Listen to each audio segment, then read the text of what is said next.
General Malik, बहुत-बहुत शुक्रिया BBC Hindi से एक बार फिर से बात करने के लिए। अ, अभी 2 हफ्ते पहले हमारी और आपकी बातचीत हुई थी। इंडिया चाइना बॉर्डर पर स्टैंड ऑफ चल रहा था और आपने कहा था कि एलएसी पर जो इस तरह का टेंशन है, उसका मिलिट्री सॉल्यूशन पॉसिबल नहीं है, पॉलिटिकल या डिप्लोमैटिक सॉल्यूशन होना चाहिए। और सोमवार को, मंडे की शाम को जो घटना हुई, भारत की तरफ से 20 सैनिकों के मारे जाने की खबर है।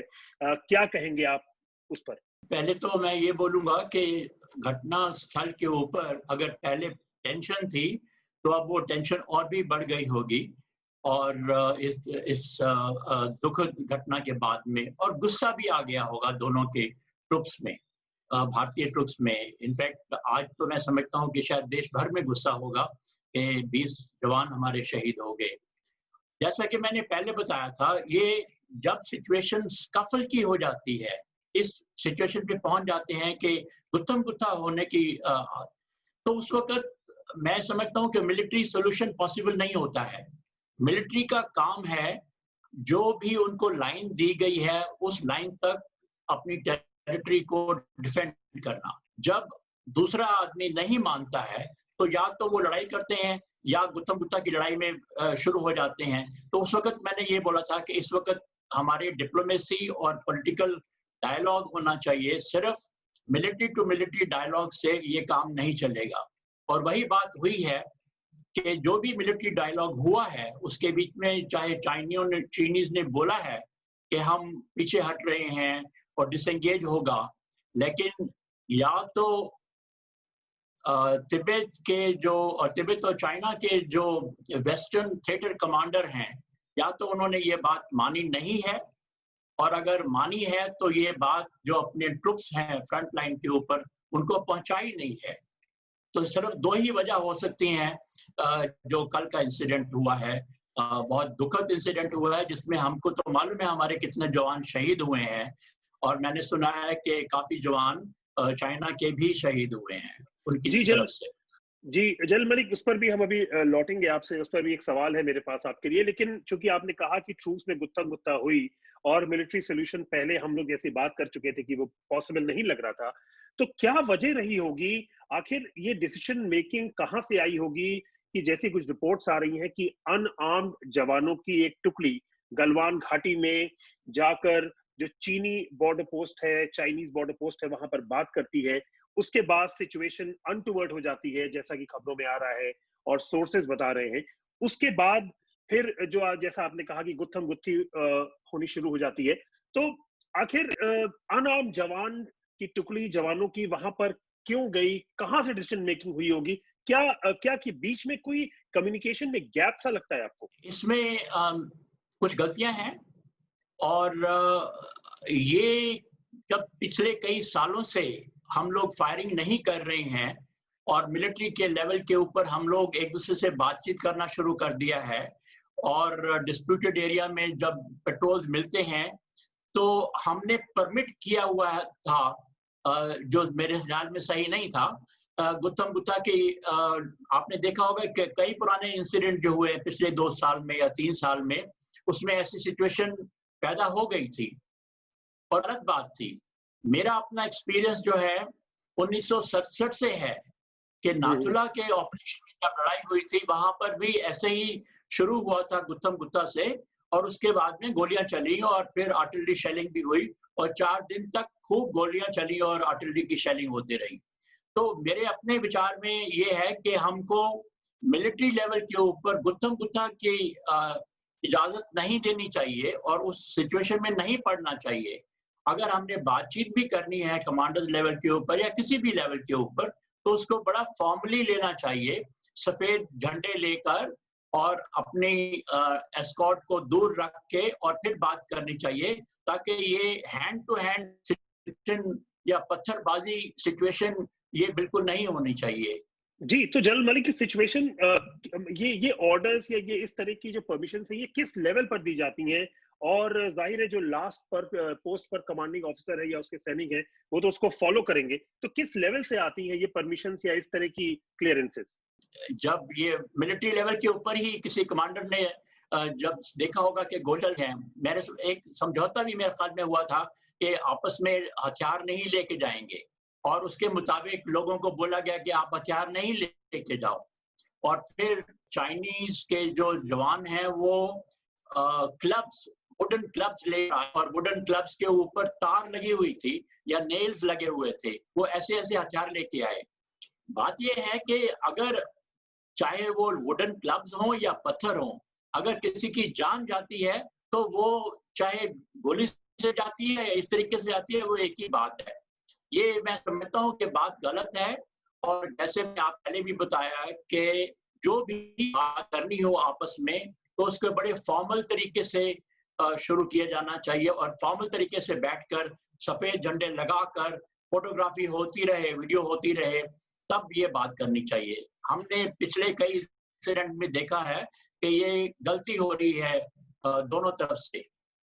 जनरल मलिक, करीब 45 साल हो गए जब इस तरह से बॉर्डर में कोई क्लैश हुआ जिसमें किसी सैनिक की जान गई हो, और उसके बाद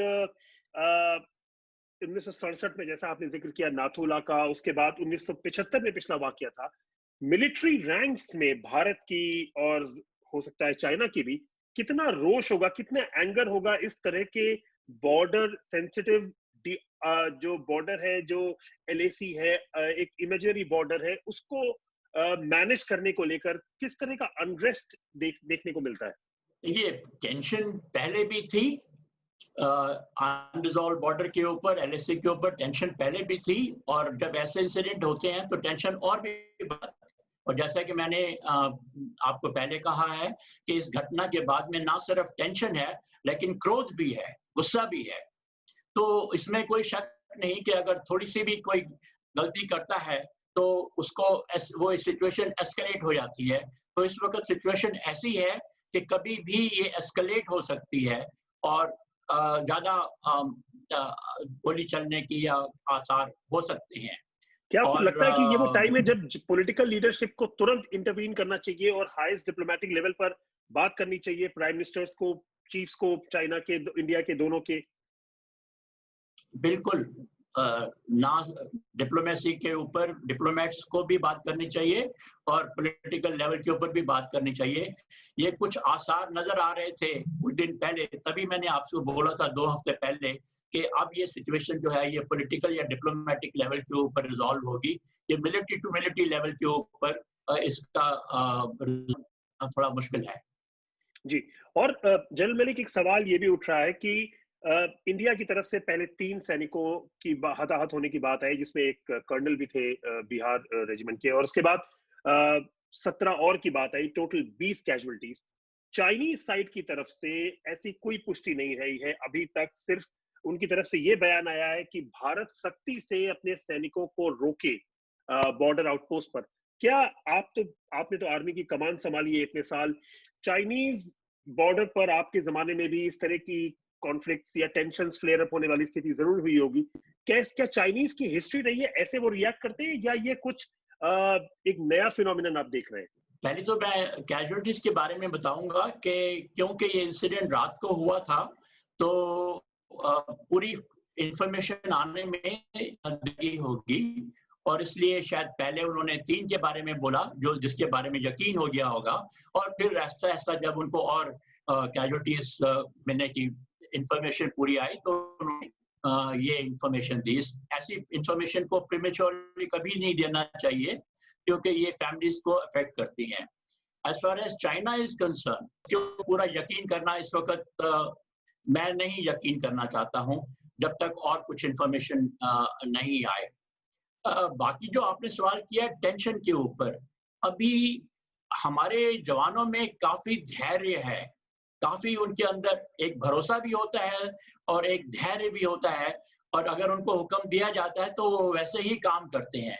लेकिन जो चाइनीज की टैक्टिक्स रही है, they let you get into a very comfortable level that things are all right, everything is all right, and then जब मौका मिलता है तो उसको एक स्ट्राइक से, ऑपरेशनल स्ट्राइक या टेक्निकल स्ट्राइक आप जो बोलो, वो हार्ड तरीके से करते हैं।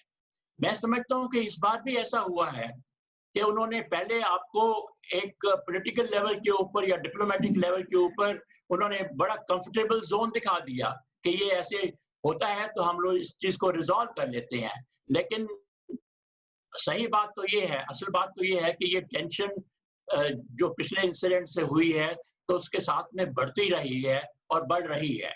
जनरल मलिक, एक आखिरी सवाल आपसे जो बहुत इंपॉर्टेंट है, वो ये है कि अब इस तरह का टेंशन 45 साल बाद 20 सैनिकों की जान जाना आपस में झगड़े में, और जैसा रिपोर्ट्स में आ रहा है कि शायद वो अनआर्म्ड टुकड़ियां थी, क्या आपको लगता है कि ये सिचुएशन वाकई में बहुत ज्यादा अलार्मिंग है? और इसमें क्या आपको लगता है कि कुछ और लोगों की इंटरनेशनल डिप्लोमेसी में जरूरत पड़ेगी? सिर्फ भारत और चाइना इसको शायद आपस में इतने 1 महीने से ज्यादा हो गया रिजॉल्व नहीं कर पा रहे।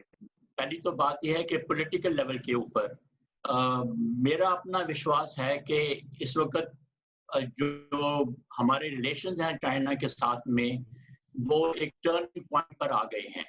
क्योंकि आपने देखा होगा कि अभी हमारे जो मीडिया है या बातचीत भी चलती है सोशल मीडिया के ऊपर, तो people have now gone back to 1962।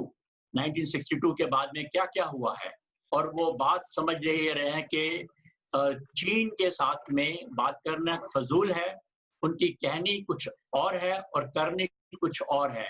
तो जो विश्वास पैदा हुआ था या करने की कोशिश की गई थी, वो मैं समझता हूँ कि उसको बहुत बड़ा धक्का लगा है।